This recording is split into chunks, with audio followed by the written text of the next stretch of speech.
오늘 설교 제목, 슬기로운 믿음 생활. 요즘 많이 볼 수 있는 방송 프로그램 제목에 대한 패러디이기도 합니다.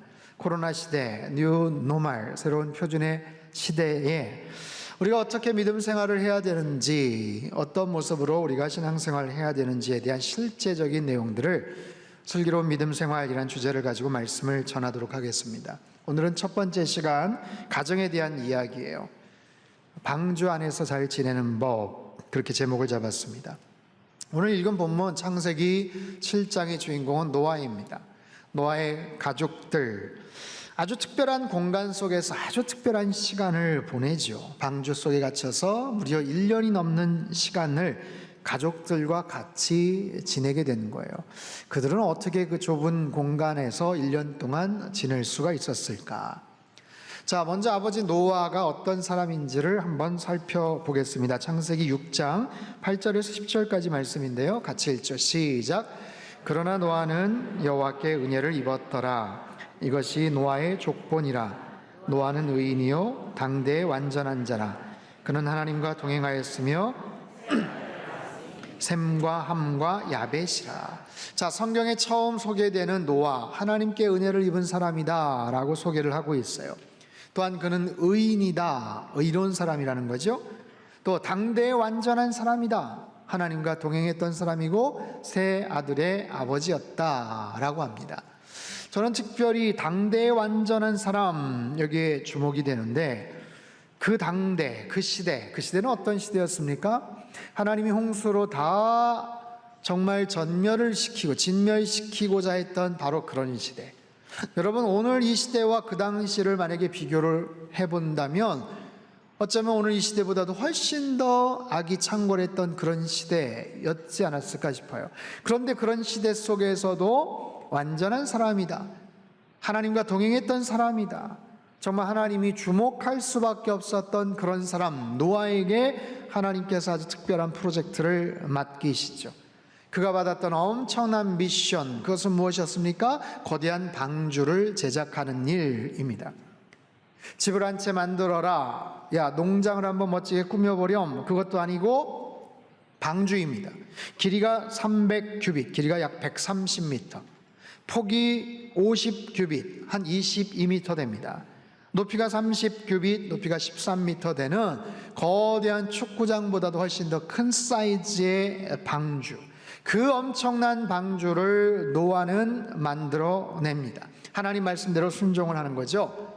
한번 시작한 일에는 끝장을 보는, 하나님 말씀에는 정말 철저하게 순종할 줄 아는 사람, 그게 바로 노아예요. 자, 노아가 엄청난 방주를 짓고 나서 하나님께서 말씀을 하세요. 모든 종류의 새들, 짐승들, 가축들, 정결한 동물들은 7쌍씩, 그렇지 않은 동물들은 2쌍씩 방주 안으로 들어가게 될 것이다. 너 동네방네 다니면서 짐승들, 동물들 붙잡아 와라가 아니라 알아서 그렇게 모여들 것이다 라는 거예요. 그리고 나서 일주일 후에 홍수가 납니다. 자, 성경은 노아 나이 600세 2월 17일에 홍수가 났다 라고 성경이 말해요. 11절 12절 말씀 같이 읽죠. 시작. 노아가 600세 되던 해 둘째 달, 곧 그 달 11의 날이라. 그날에 큰 기쁨의 샘들이 터지며 하늘의 창문들이 열려 40주야를 비가 땅에 쏟아졌더라. 며칠 동안이요? 40일 동안. 40일 밤낮을 가리지 않고 비가 쏟아졌더라. 지하수가 터졌고 하늘의 궁창이 열리고 폭우가, 비가 쏟아지기 시작하는 거예요. 마을도 동네도 산도 골짜기도 그냥 잠겨버리게 되었습니다. 천지에 거하는 모든 사람들이 다 그 물에 그냥 쓸려가고 말았어요. 다 죽게 되었습니다. 누구만 살았어요? 노아의 가족들, 방주 안에 거주했던 사람들. 자, 그렇게 해서 그들은 1년 동안 방주 안에 거하게 됩니다. 인류 역사상 가장 특별한 장소에서 가장 특별한 시간을 보냈던 한 가족의 이야기가 오늘 본문에 소개가 되는 거예요. 여러분, 방주라는 밀폐된 공간, 사이즈가 제법 컸지만 어찌됐든 밀폐된 공간 속에서 아무런 외부적인 정보를 받을 수도 없어요. 문을 열 수도 없습니다. 천장 쪽에 자그마한 창문 하나 달려 있어요. 햇볕도 제대로 들지도 않죠. 밤과 낮에 어떤 변화도 인지할 수가 없는, 게다가 노아 가족만 탄 게 아니잖아요. 어마어마하게 많은 동물들, 많은 새들 함께 거주하는 아주 특별한 상황 속에서 도대체 노아 가족은 거기서 어떻게 지냈을까 하는 거예요. 코로나 사태로 어쩌면 우리도 노아의 방주와도 같은 그런 갑갑한 생활을 하는 거죠. 한국 상황 그래도 좀 나아졌지만 지금 캐나다나 미국도 여전히 격리 조치, 외출을 할 수가 없고 답답한 시간들이 계속 지금 진행되고 있는 상황. 자, 이런 속에서 가정 안에서 방주와 같은 그런 환경 속에서 잘 지낼 수 있는 비결이 뭘까요? 소위 말해서 뉴노멀의 시대, 슬기로운 믿음 생활을 하려면 가정 안에서 어떤 모습으로 우리가 지내야 될까요? 그게 4가지를 살펴볼 텐데, 그 첫 번째는 항상 감사하라입니다. 이런 방주란 노아의 가족에게 있어서는 구원의 장소죠. 또한 감사의 장소입니다. 역사상 가장 큰 재앙으로부터 목숨을 건졌어요. 방주에 탄 사람들 제외한 사람들 다 죽게 됩니다. 자, 한 가족끼리 같은 공간에 사는 것 답답하고 힘들 수도 있겠지만 어찌됐든 살았잖아요. 생명을 건졌다는 거죠. 모든 가족들이 다 목숨을 잃었는데 가족들이 하나도 목숨을 잃지 않고 살았어요. 그 난리통에 방주 안에 들어서면서 셋째 아들이 그냥 방주에 타지를 못했고, 둘째 며느리가 방주에 타지를 못해서 가족 중에 절반만 겨우 목숨을 건졌다. 그것도 아니에요. 여러분, 모든 가족들이 하나같이 다 안전합니다. 그렇다면 감사해야죠. 살게 되어서 감사합니다. 우리 가족들 살려주셔서 감사합니다. 이 감사함을 깨달으며 살아가야 되겠죠. 사랑하는 성도 여러분, 가족들이 함께 있다면 여러분 그 사실로 인해서 더욱더 감사하며 사시기를 바랍니다. 분명히 우리의 가족은요, 첫 출발은 사랑에서 시작이 되었어요. 아니신가요? 잘 한번 생각해 보세요. 더듬어 올라가면 틀림없이 그 사랑에서 출발을 했을걸요. 사랑했기 때문에 더 함께 머물고 싶어서, 그래서 좋아서, 그래서 결혼한 것 아닙니까? 저도 이제 결혼한 지 20년이 넘어가는데 우리 결혼하신 분들에게 한번 질문을 할게요. 여러분, 결혼할 때 배우자의 성격을 다 알고서 결혼을 하셨습니까? 아니라고 강하게 이렇게 표시를 하시는 분들이 계세요. 그렇죠? 다 알았다면 과연 여러분 그 생각을 해보십시오. 그건 상대방도 마찬가지예요. 내가 속은 게 아니고 몰랐던 거죠.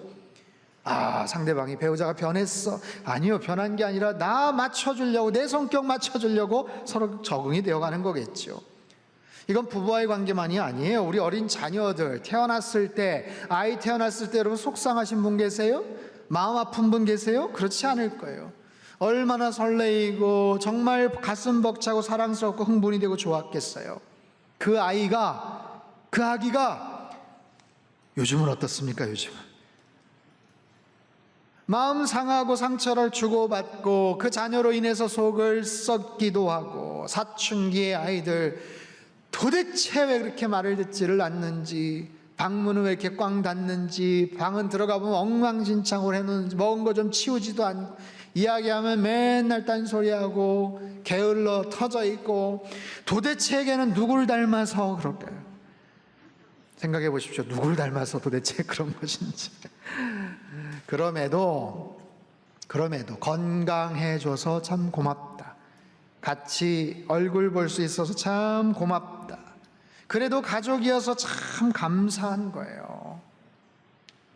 여러분, 갑작스러운 사고로 일찍 가족을 또는 자녀를 일찍 떠나보낸 분들도 계셔요. 얼마나 가슴이 아픕니까? 하지만 분명한 것은 언젠가 우리 모두도 다 우리 가족들을 떠나보낼 날이 오게 될 거다라는 거예요. 결국에는 헤어질 날이 옵니다. 결국에는 그 방주 안에서 나아갈 때가 올 거예요. 헤어질 때가 있고 더 머물라고 해도 있을 수 없는 그런 상황이 올 때가 분명히 있습니다. 그렇기 때문에 방주 안에서, 가정 안에서 여러분 가족들에게 잘하십시오. 그리고 늘 감사하며 사시기를 주님의 이름으로 축복합니다. 자, 방주 안에서 잘 사는 법 두 번째는요, 할 수 없는 일과 내가 해야만 하는 일을 잘 구분하라 입니다. 우리는 문제, 어려움을 만나게 되면 질문을 던지죠. 도대체 이게 왜 벌어졌을까? 언제까지일까? 내가 뭘 해야 되는가? 이런 고민을 합니다. 자, 방주 안에서도 그런 고민을 했겠죠. 그러나 고민할 필요가 없는 것이 한 가지가 있어요. 뭐냐면 우리 앞으로 어떻게 살아가야 되나? 이 방주 어떻게 나아가야 되나? 방주가 도대체 어떤 모습으로 나아갈까? 이런 고민할 필요가 없습니다. 왜냐하면 방주에는 엔진이 없어요. 그리고 바람을 타고 갈 수 있는 돛도 없고요, 방향을 틀 수 있는 노나 속도를 낼 수 있는 노나 아니면 꽉 붙잡아야 되는 키도 없어요. 이건 무슨 메시지일까요? 하나님께서 주시는 메시지. 너희는 스스로 아무것도 할 수 있는 게 없다라는 거예요. 너희는 스스로 방향을 잡을 필요도, 나름대로 목적지를 정해서 어디로 간다 만다 이런 얘기를 할 지금 계제가 아니라는 거예요. 그냥 방주 안에서 기다리라 입니다. 여러분, 방주는요 그냥 하나의 커다란 박스입니다. 거대한 나무 박스죠. 그런데 이 방주는요 절대로 뒤집혀지지를 않는 구조예요. 현대 조선공학적 관점으로 이 방주의 안전성 평가를 측정해 보니까 구조적인 그리고 보건 안전성, 파랑 안전성에 대한 다양한 실험을 했다고 합니다. 그런데 파도가 약 30m짜리 파도, 이런 파도가 30m면 어마어마하죠. 이론적으로는 43m까지도 견딜 수가 있는 그런 파도가 쳐도 뒤집혀지지를 않는다는 거예요. 그러니 이 방주 안에 가장 안전한 장소겠죠. 그러면서도 할 수 있는 것이 아무것도 없어요. 뭐 방향을 틀거나 속도를 내거나 그럴 필요가 전혀 없어요. 그냥 물이 빠지기만을 기다리는 거예요. 그렇다면 아무것도 하지 않고 그냥 기다렸는가? 그들은 그냥 가만히 있었는가? 그렇지 않아요. 사실 얼마나 일들이 많았는지 몰라요. 그 속엔 수많은 동물들이 있었다고 했죠. 여러분, 노아의 가족들은 정말 많은 일들을 했던 가족들입니다. 홍수 이전에는 방주를 짓느라고 그 고생을 했겠죠. 홍수 기간 동안에는 그 많은 짐승들, 동물들 케어하느라고 애를 썼겠죠. 홍수가 끝나고 나서는 그 황량한 그런 정말 초토화된 그런 상황 속에서 개척을 하고 개간을 하느라고 애를 썼을 거예요. 그럼에도 그 1년 동안 방주 안에서 그 많은 동물들을 도대체 어떻게 돌봤을까? 사실 이 부분은 상상이 되지를 않습니다. 그 많은 짐승들, 동물들을 어떻게 케어했을까? 동면을 하거나 다른 특별한 방법들도 물론 있었겠지만 어찌됐든 가족들은 잠시도 쉴 틈이 없이 바빴을 것 같아요. 여러분, 우리도 마찬가지입니다. 코로나 사태가 길어지면서 집안에 머무는 시간이 많아지면서 우리 생활에 큰 변화가 생겼지요. 내가 하고 싶은데 못하는 것들이 많아졌습니다. 내가 하기 싫은데 꼭 해야 되는 것들도 생겼어요. 자, 내가 할 수 없는 일이 있다면 이건 내가 할 수 없는 일이다. 굳이 고민하거나 염려할 필요가 없습니다. 대신에 내가 해야만 하는 일들은 게으름을 피우면 서로가 피곤해져요. 사랑하는 성도 여러분, 슬기로운 믿음 생활, 방주 안에서 어떻게 하면 잘 지낼 수가 있을까요? 여러분, 가정 안에서 내가 해야만 하는 일들과 굳이 내가 하지 않아도 되는 일들을 잘 구분을 하셔야 돼요. 내가 할 수 없는 일들, 아니 내가 굳이 나섰다가는 괜히 방해가 되거나 간섭이 될 수 있는 그런 일들도 있어요. 그런 것은 상대방에게 맡기십시오. 서로를 신뢰하십시오. 너무 지나치게 간섭을 하면 부부의 관계도 마찬가지고 자녀와의 관계 특히 그렇습니다. 너무 지나치게 간섭을 하면 다툼이 됩니다. 대신 자신의 일은 알아서 척척척 스스로 하자. 그렇게 할 수 있는 일들과 할 수 없는 일들과 해야만 하는 일들을 잘 구분해서 살아가야만 된다라는 거예요. 자, 방주 안에서 잘 지내는 법 세 번째, 하나님을 신뢰하라입니다. 비가 그친 후에 152일 동안 물이 창일했다라고 합니다. 그리고 나서 물이 서서히 빠지기 시작했어요. 자, 마침내 땅이 보입니다. 8장 13절 말씀 같이 읽겠습니다. 시작. 601년 첫째 달 곧 그 달 초하룻날에 물이 거친지라 노아가 방주 뚜껑을 제치고 본즉 지면에서 물이 거쳤더니, 자, 601년 1월 1일입니다. 해가 바뀌었어요. 첫날 1월 1일 방주 뚜껑을 쫙 열어보니까 지면에 물이 거쳤더라. 물이 거쳤더라. 물이 거쳤다, 이 단어는 황무한 땅이 드러났다라는 의미입니다. 표준 세번역은 이렇게 말해요. 노아가 601살 되는 해 첫째 달 그달 초하룻 날 땅 위에서 물이 다 말랐다. 노아가 방주 뚜껑을 열고 바깥을 내다보니 땅바닥이 말라 있었다. 자, 보세요. 잘 기억을 하십시오. 601년 1월 1일 뚜껑을 열고 보니까 물이 다 말라버렸다. 땅바닥이 말라 있었다. 그런데 노아와 가족들은 나가지 않습니다. 분명히 보기에 물이 말라 있었는데 나가지를 않아요. 언제 나가는가? 14절부터 16절 시작. 둘째 달 21의 날에 땅이 말랐더라. 하나님이 노아에게 말씀하여 이르시되 너는 내 아내와 내 아들들과 내 며느리들과 함께 방주에서 나오고 2월 27일에 땅이 말랐다. 여기서 말랐다는 것은 완전히 건조되었다, 그런 의미예요. 이전에도 보기에 말라 있었지만 이제는 완전히 말라버렸다. 그때 하나님께서 말씀을 하세요. 이제 나가도 좋다라는 거예요. 처음 뚜껑을 열었을 때 1월 1일입니다. 하나님 말씀이 임할 때 2월 27일입니다. 며칠입니까? 57일을 그들은 더 기다렸습니다.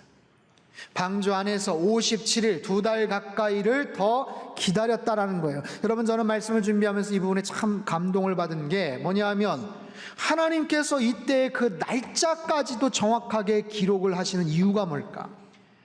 여러분, 구약만 해도 구약의 시대적인 그런 정황들이 이미 기원전의 그런 여러 가지 이야기, 지금도 까마득한 이야기지만 노아의 홍수 이야기는 정말 오래된 이야기예요. 그런데도 불구하고 하나님께서 몇 해, 무슨 달, 몇째 날까지도 기록하신 이유가 있어요. 나갈 수 있었지만 안 나간 거예요. 57일을 더 기다립니다. 여러분, 그게 쉽습니까? 그 좁고 갑갑한 방주 안에서 아니 보니까 땅이 말랐는데 나가질 않는 거예요. 노아는 기다립니다. 왜요? 하나님 하선 명령이 아직 떨어지지를 않았기 때문에. 그래서 노아와 가족들이 신뢰를 합니다. 자신들의 눈을 의지하지 않습니다. 자신들의 생각을 의지하지 않습니다. 자신들이 하고 싶다고 뛰쳐나가지를 않았다는 거예요.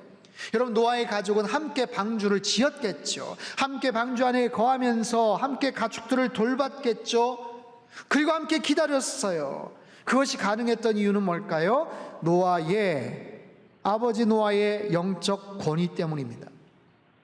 만약 아버지에 대한 영적 권위를 자녀들이, 아내가 인정하지를 않았다면 아들들, 며느리들, 부인까지 얼마나 옆에서 불평을 하고 나가자고 보챘겠어요. 아버지 왜 그러시냐고 원망하고 얼마나 난리를 쳤겠습니까? 아버지 이제 그만하세요. 이제 고집 좀 버리세요. 보세요, 땅이 말랐잖아요.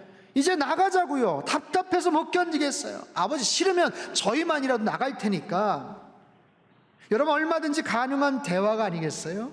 그럼에도 불구하고 그들은 노아의 그 행동에, 그 생각에 전적으로 동의를 하고 순종을 합니다. 이것은 아버지의, 노아의 영적 권위를 넘어선 하나님 말씀에 대한 순종이고 하나님에 대한 신뢰를 의미해요.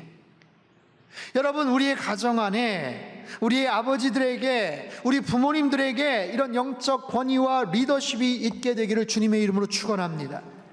자신의 생각이나 눈을 의지하는 것이 아니라 하나님 말씀 따라 움직이고 순종하는 우리 자녀들이 될 수 있게 되기를 바랍니다. 자, 하나님은 왜 57일간을 더 기다리게 하셨을까요? 그것은 하나님께서 가장 최적의 타이밍이 언젠지를 아셨기 때문에 그래요. 하나님은 언제나 가장 최적의 타이밍을 정확하게 알고 계시는 분. 그래서 우리 하나님의 지혜를 구해야 되고요, 그분의 뜻을 알고 그대로 순종을 하는 것이 가장 옳습니다. 여러분, 하나님 우리를 훈련시키세요. 길고 지리한 기다림의 훈련, 때로는 사람으로, 때로는 재정 문제로, 때로는 시간으로 기다림의 훈련, 믿음의 훈련, 신뢰의 훈련, 기다리게 하시는 특별한 상황 가운데 놓여 있다면 여러분, 그것은 하나님의 사인이에요. 어떤 사인? 그 기다림의 시간 동안 기도하라라는 사인입니다. 기다림의 사인은 곧 기도하라는 사인입니다. 앞으로 새로운 챕터가 펼쳐지기 때문에 기도하면서 준비하라, 마음의 준비를 하라라는 거예요. 여러분, 그 시간이 아까울 수 있죠. 답답할 수 있죠. 아니, 손해를 볼 것 같죠. 하지만 하나님은 절대로 우리를 손해보지 않게 만드신 하나님이세요. 우리의 최적의 타이밍? 아니요. 하나님께서 보시는 최적의 타이밍이 가장 적합하고 옳다라는 것을 우린 신뢰하셔야 됩니다. 여러분, 이렇게 하나님이 신뢰하는 믿음의 가정들 다 되시기를 축복합니다. 마지막 네 번째는 예배 드리는 가정이 되라 입니다. 8장 20절 말씀 같이 읽겠습니다. 시작. 노아가 여호와께 제단을 쌓고 모든 정결한 짐승과 모든 정결한 새 중에서 제물을 취하여 제단에 드렸더니, 자, 노아와 가족들이 나와서 먼저 제사를 드립니다. 하나님 앞에 예배를 드리는 거예요. 어떤 마음이었을까요? 하나님 감사합니다. 지켜주셔서 인도해 주셔서 살려주셔서 감사합니다. 새로운 삶의 기회를 주셔서 감사합니다. 그런데 그들 앞에 보이는 그 세상, 홍수 이전과는 달리 홍수 이후의 그 세상은 유토피아가 아니에요. 창세기 1장에 나오는 보시기에 심히 좋았더라, 그런 세상이 아니라는 거예요. 홍수 위에 펼쳐진 그 세계는 처절한 심판의 흔적이 있는, 정말 황량하고 무섭고 두렵기 짝이 없는 바로 그런 세상. 그 속에서 가족들이 남아서 뭔가를 일궈야 되고 새로운 것들을 시작해야 되는 너무나도 막막한 그런 상황 속에서 아버지 노아는 먼저 하나님 앞에 단을 쌓습니다.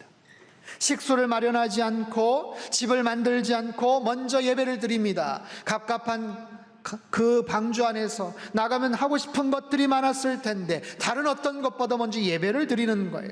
하나님 앞에 예배를 드리는 거예요. 하나님 앞에 간절한 마음으로 찬양을 하고 예배를 드려요. 저는 상상해 봅니다. 예배를 드리고 나서 아마 이런 이야기들, 행동들이 있지 않았을까요? 서로 가족들끼리 끌어안으며 격려하며, 얘들아 너희들 참 수고 많았다. 아버지 애쓰셨어요. 당신도 참 수고 많았어. 기다리느라 참느라 참 고마워. 여러분, 이런 대화들이 충분히 오갔을 것 같아요. 사랑하는 성도 여러분, 여러분 가정 안에 감사한 일, 좋은 일들이 혹시 있습니까? 그렇다면 하나님 앞에 예배를 드리시기를 바랍니다. 힘들고 어려운 일들이 있으세요? 하나님 앞에 예배를 드리세요. 무엇보다도 새로운 일, 뭔가 막막한 일, 벅찬 일들, 그렇다면 예배를 드리십시오. 노아의 가족 1년 동안 방주 안에 머물면서 그들의 관계는 어떠해졌을까요? 관계가 더 악화됐을까요? 아니면 더 관계가 더 좋아지게 되었을까요? 힘들고 좁고 답답한 상황 속에서 1년이 넘는 시간들을 보내면서도 여전히 그 자녀들은 아버지를 존경하고 영적 권위를 신뢰합니다. 하나님 말씀, 하나님의 타이밍에 대해서 신뢰를 하고 순종을 합니다. 서로에 대한 사랑과 그런 여러 가지 애틋한 마음들이 깊어졌을 것 같아요. 그리고 하나님을 향해서 온전한 모습으로 감사의 고백으로 예배를 드려요. 하나님, 우리 가정 지켜주셔서 참 감사합니다.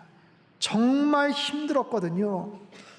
하나님, 이 시간 동안 정말 저희들 힘들었고 어려웠었어요. 그렇지만 하나님이 함께 해주셔서 여기까지 올 수 있었습니다. 앞으로도 어떻게 살아가야 될지 막막하지만 하나님만을 의지합니다. 하나님, 우리와 함께하여 주옵소서. 주님을 찬양하고 예배했던 노아의 가정의 모습이에요. 자, 우리의 가족들은 어떨까요? 방주 안에 사는 것 같이 늘 바라보며 함께 밀착된 상황 속에서 우리는 어떻게 살아가야 될까요? 근데 중요한 것은 방주 안에 우리는 더 머물러야 될지 모른다는 사실이에요. 그렇기 때문에 여러분, 그 관계, 그 거리를 잘 유지하셔야 됩니다. 대신에 하나님과의 관계, 하나님의 거리는 더 밀착하십시오. 그것을 할 수 있는 최고의 비결은 예배를 드리는 겁니다. 부디 우리의 부모님들이, 우리의 아버지가, 남편이 영적 제사장의 역할을 잘 감당하는 것, 힘들고 어려운 일이 있을 때 말씀을 펼치고 자녀를 위해서 축복을 하고 우리 가족들이 하나님을 경외하는 가족이라고 선포를 하고 우리의 가정을 하나님께서 지켜주실 겁니다 라고 하나님 앞에 간구하는 그런 가정의 모습들, 이 코로나 시대를 살아가면서 우리들은 슬기로운 이런 믿음 생활, 가정 생활을 해야 될 줄로 믿습니다. 노아의 가족처럼 우리 여러 부모님들, 우리 아버지, 남편들의 영적 권위가 분명하게 살아있는 가정 되시기를 주님의 이름으로 축원합니다. 노아의 가족처럼 하나님의 놀라운 비전과 새로운 계획이 있는 그런 우리의 가족들이 되시기를 바랍니다. 노아의 가족처럼 감사한 일이 있거나 힘들고 어려운 일이 있을 때도 언제나 하나님 앞에 예배하는 가정, 하나님 앞에 말씀 앞에 엎드리는 귀한 가정으로 날마다 승리하며 사시기를 주님의 이름으로 축복합니다.